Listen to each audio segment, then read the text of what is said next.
La vie est pleine d'un symbolisme profond. À travers différents processus et expériences, nous apprenons à reconnaître le sens de ceux que nous vivons et des expériences que nous manifestons.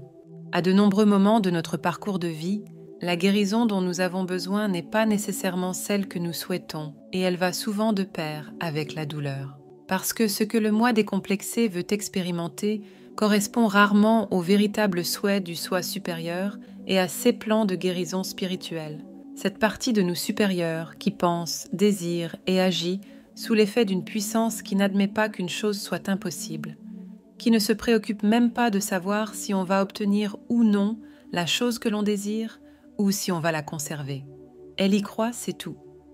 À quelle fréquence les gens se retrouvent-ils dans des situations durables, une relation toxique, un travail ennuyeux, une amitié non partagée ou une dynamique de vie malsaine? Ce sont des exemples d'éléments que nous continuons de conserver dans nos vies, car ils constituent notre monde connu, notre bulle confortable. Nous avons tendance à choisir d'endurer ces situations malgré les problèmes et les déconnexions car, au fond, nous sommes prêts à accepter un certain niveau de douleur en échange d'un sentiment perçu de contrôle et de familiarité par rapport à ceux que nous connaissons déjà. S'accrocher à des choses qui ne sont pas bonnes pour nous affecte directement notre centre énergétique lié à nos instincts et intuitions. Votre intelligence émotionnelle en est directement impactée. Négliger cet aspect de notre être, contrairement aux idées reçues, a des répercussions considérables dans notre vie. Nous restons extrêmement attachés à tout ce que le moi décomplexé possède et nous le valorisons comme référence et aspect de notre propre identité. Cependant, à mesure que les individus développent une compréhension plus profonde de leurs capacités, de leurs valeurs et de leurs talents, de nombreuses situations commencent à les inviter à se réaligner. Un changement d'attitude envers certains aspects de la vie est nécessaire et requis par l'âme. Un ajustement avec l'ego et le mental et le cœur et l'âme. Ce changement peut être progressif ou radical, mais il est dicté par la vie et nous serons constamment confrontés à des situations qui soulignent la nécessité de ce changement. Cependant, en raison de l'attachement, de la stagnation ou d'autres difficultés, si nous ne tenons pas compte de cet engagement et n'assumons pas la responsabilité des changements qui doivent se produire, nous pouvons commencer à devenir engourdis et lourds, vous rendant malade à l'intérieur. Par exemple, votre cou peut refléter votre insécurité, la gorge votre culpabilité, les épaules votre charge mentale, les poumons votre tristesse, le foie la colère, les hanches l'indécision, les reins la peur, les genoux votre entêtement. C'est là qu'intervient l'archétype du poison, l'image d'un homme marchant dans les bois, inconscient, non préparé et piqué, est profondément symbolique. La psyché humaine s'interconnecte avec les systèmes intelligents de la vie, initiant un mouvement enraciné dans des aspects inconscients et ayant besoin de guérison. Des circonstances extérieures qui imitent les piqûres ou les crocs nous attaquent, brisant notre monde connu, nos frontières cutanées et démantelant certaines des configurations internes actuelles de nos vies. Cela peut paraître inattendu, mais en réalité, c'est le résultat des chemins que nous empruntons et des voies que nous choisissons, consciemment et inconsciemment. Certains l'appellent le karma, ou d'autres diront que c'est le destin et que le hasard n'existe pas. Cependant, il existe bel et bien des courants énergétiques, vibratoires et informationnels à différents niveaux de conscience que nous atteindrons au cours de notre voyage et selon les chemins que nous aurons empruntés. Cette proximité avec ces courants est en lien direct avec ce que nous appelons la source, l'univers ou Dieu. Il est rare que des animaux venimeux attaquent les humains sans avertissement.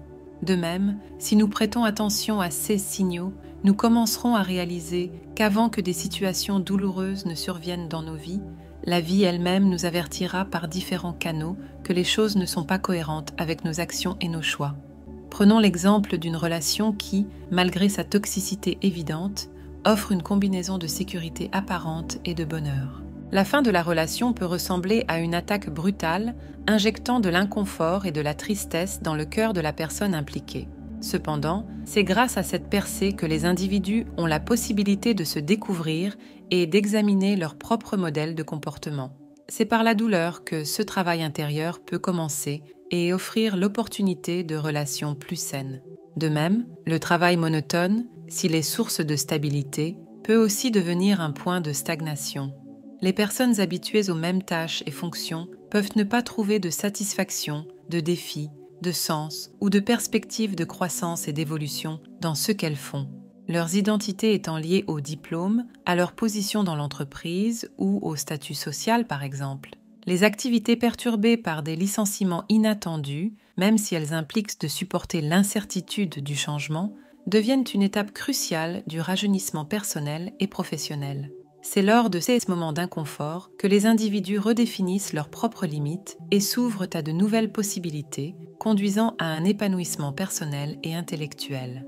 Une amitié qui manque de réciprocité, bien que difficile à affronter au début, peut nécessiter un conflit qui peut ressembler à une piqûre. Ce conflit, bien que douloureux, est un catalyseur de la confiance en soi et de l'établissement de limites plus saines. Ce faisant, les individus se débarrassent de leur complaisance, ouvrant la voie à des relations plus significatives. En étant honnêtes et en faisant d'abord face à eux-mêmes et à leur inconfort, ils entrent dans un espace d'intimité plus authentique qui révèle leur façon d'être et donne à l'autre l'opportunité non seulement de faire de même, mais aussi de comprendre, de s'engager et d'accueillir son propre être. Le déconditionnement émotionnel, le déconditionnement de l'ego sont douloureux, mais également nécessaires et bénéfiques dans notre voyage. La maladie est un profond rappel de vulnérabilité, obligeant souvent les gens à réévaluer leur mode de vie et leurs priorités. La douleur et l'inconfort deviennent un signal, un poison mental, incitant à la prise de conscience. Grâce à cette lutte contre les limites physiques, les individus peuvent trouver la motivation nécessaire pour opérer des changements profonds et adopter un mode de vie plus sain et plus conscient. Ces événements ont un impact sur nos vies, nous laissant avec une série de sentiments douloureux et de sensations discordantes, dont beaucoup ont été réprimés au plus profond de nous. Les exemples donnés sont courants et peuvent ne pas représenter pleinement le pouvoir de cette expérience idéale à se manifester dans nos vies. Or, c'est à travers ces événements douloureux que l'on interrompt la douleur anesthésiante. Ils créent de l'espace dans nos vies, provoquant la mort et la dissolution des éléments les moins vitaux, afin que le nouveau puisse prendre racine en nous. Voyez cela comme l'ajustement de votre terre intérieure afin de recevoir des fruits avec une saveur incroyable. Une chose que vous pouvez faire et qui est puissante, c'est d'être reconnaissant de ceux que vous traversez, principalement lorsque l'épreuve est difficile à surmonter. Vous y gagnerez un accélérateur puissant d'abondance et de puissance. Un peu comme lorsque vous encouragez quelqu'un alors que vous-même êtes découragé. La force que vous y gagnez en est décuplée. Il en va de même pour vos épreuves. Le poison lui-même contient l'antidote et les ingrédients curatifs nécessaires. Ainsi, par essence, le poison est plus qu'une simple force malveillante. Pour ceux qui sont capables de reconnaître sa symbolique, c'est un messager, un signe avant-coureur de changement et de croissance. Cela oblige les individus à affronter des aspects de leur vie qui doivent changer. Résister au poison, c'est résister à l'évolution. La volonté d'endurer la douleur et de faire face à l'inconfort devient la preuve de l'engagement d'une personne envers son développement personnel et son bien-être. Cela devient aussi une preuve de responsabilité personnelle, puisque ce qui se passe sous l'influence de cet archétype n'est pas le fruit du hasard. Ils sont le résultat de nos choix, et la première façon de remédier à la douleur qu'ils nous causent est d'en accepter la responsabilité. Il n'y a ici aucune romantisation de la douleur et du traumatisme. Il s'agit plutôt d'une invitation à reconnaître le pouvoir transformateur de la douleur inévitable, celle qui surgit de l'intérieur, pour faciliter la découverte de soi. Il est important de comprendre que ces moments douloureux, comme le poison qui coule dans vos veines, contiennent un potentiel de transformation et de renouveau.